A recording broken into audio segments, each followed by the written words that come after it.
प्रणाम दोस्तों, मैं विनोद पहाड़ी आशा करता हूँ आप लोग स्वस्थ होंगे, मस्त होंगे, अपने जीवन में व्यस्त होंगे।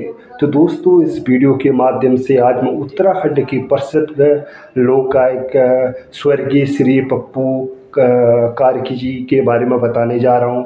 दोस्तों, स्वर्गीय श्री पप्पू कार्की जी आज इस दुनिया में नहीं है, परंतु आज भी इस दुनिया में उनके गानों के लिए उनको याद किया जाता है और आगे भी उनको याद किया जाएगा। दोस्तों, इस वीडियो को आप अंत तक ज़रूर देखना।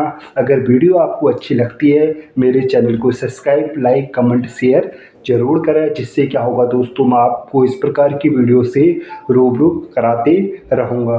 तो दोस्तों, सबसे पहले मैं स्वर्गीय श्री पप्पू कार्की जी के जन्म के बारे में बताना चाहूँगा।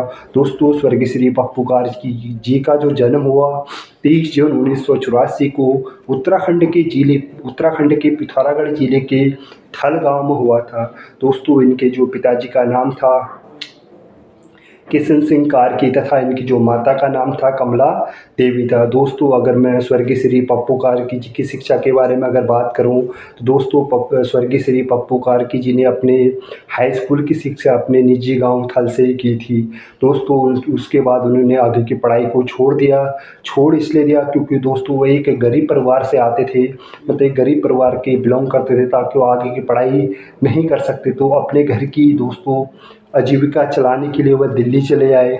दिल्ली आके भी दोस्तों उन्होंने अपने जीवन में बहुत संघर्ष किया दोस्तों। उन्होंने साल 2003 से लेकर साल 2006 तक उन्होंने दिल्ली में नौकरी की। तो दोस्तों, सबसे पहले उन्होंने जो नौकरी की वह पेट्रोल पंप में की। पेट्रोल पंप में नौकरी करने के बाद दोस्तों उन्होंने एक प्रिंटिंग प्रेस कंपनी में काम किया। प्रिंटिंग प्रेस कंपनी में दोस्त करने के बाद दोस्तों उन्होंने एक प्राइवेट बैंक में उनकी एक चपरासी की नौकरी लगी, वहाँ वह नौकरी करते थे। बताया जाता है कि दोस्तों पप्पू कार्की जी मतलब एक पुराने लोकगीत गाया करते थे।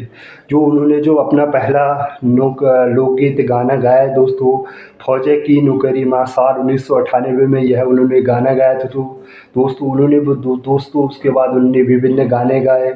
गाने के बाद दोस्तों वह मशहूर हो गए। मशहूर होने के बाद दोस्तों फिर दिल्ली से वापस जाकर एक उत्तराखंड के उधम सिंह नगर जिले के रुद्रपुर में मतलब एक कंपनी थी, डाबर कंपनी में, उसमें काम करने लगे। दोस्तों, स्वर्गीय श्री पप्पू कार्की जी आज इस दुनिया में नहीं है, परंतु अगर मैं उनके परिवार की बात करूं तो उनके परिवार में उनकी पत्नी कविता कार्की तथा बेटा जो उनका दक्ष कार्की। दोस्तों, दक्ष कार्की भी अपने पिताजी की तरह एक छोटी सी उम्र में गाना गा रहे हैं।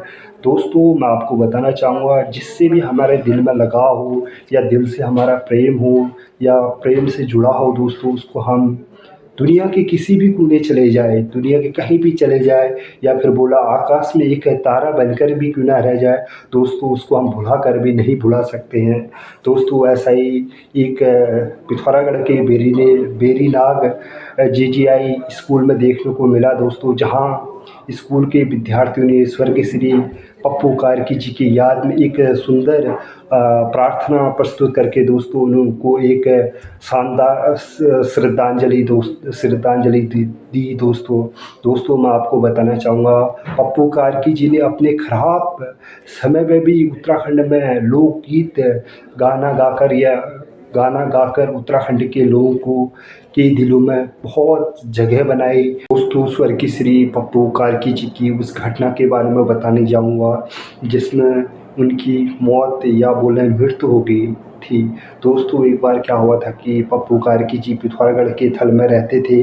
वह अपने टीम के साथ दोस्तों नैनीताल के उखल कांडा में अपनी प्रस्तुति के लिए गए थे। दोस्तों, वहाँ लगभग रात के 3 बजे तक अपनी प्रस्तुति की, युवाओं का मनोरंजन किया दोस्तों। मनोरंजन करने के बाद दोस्तों अपने गानों से उनका मनोरंजन करने के बाद वापस आए। वापस आने के बाद दोस्तों लगभग सुबह 7 बजे की घटना, उनकी जो कार थी अनियमित होकर हैड़ा खान के पास से अनियमित होकर खाई में गिर गई। खाई में इतनी तेज गिरी दोस्तों, उसने लगभग 7-8 पलटी करने के बाद वह रोड पे जा गिरी। रोड पे जाने के बाद दोस्तों वहाँ पे पप्पू कार्की जी की मौत हो गई। यह मौत की खबर दोस्तों इतनी तेज वायरल हुई। वायरल होने के बाद दोस्तों उनके जब गांव में पता पड़ा दोस्तों, गांव में पता होने के बाद दोस्तों उनके गांव वालों में इतनी सुख शांति, मतलब इतना दुख का अभाव रहा पूरे गांव में दोस्तों। गाँव में दुख का भार और गाँव वालों को समझ में नहीं आई अचानक कैसे ये घटना हो गई। घटना होने के बाद दोस्तों गाँव के लोगों को मतलब ऐसा एहसास हुआ कि उनको माँ को कैसे बताया जाए।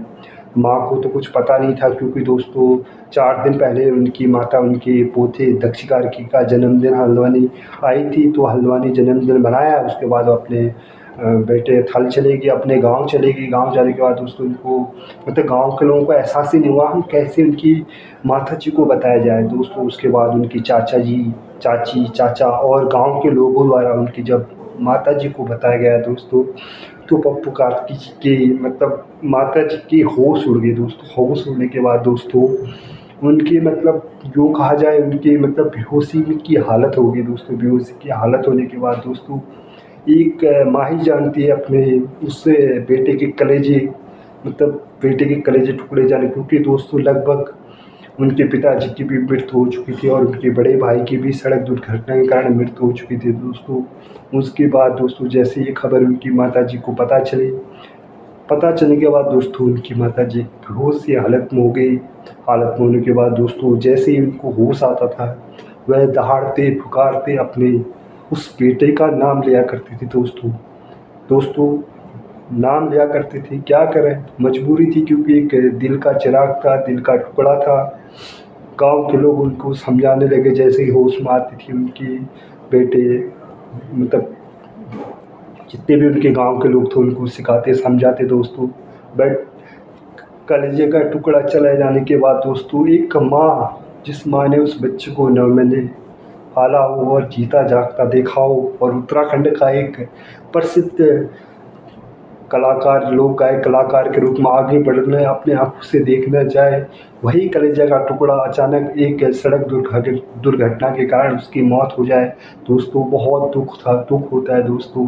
दोस्तों आज भी दक्ष कार्की या उनकी जो माता हैं दक्ष कार्की जी की माता कविता कार्की आज भी अपनी ज़िंदगी जैसे भी जी रहे होंगे, मैं भगवान से यही प्रार्थना करता हूँ दक्ष कार्की भी अपने पिताजी की तरह आगे उत्तराखंड की लोक गानों में या लोक गायक में बहुत आगे बढ़ें। मैं यही आज इस वीडियो के माध्यम से प्रार्थना करता हूँ। दोस्तों ये थी मेरी आज की वीडियो।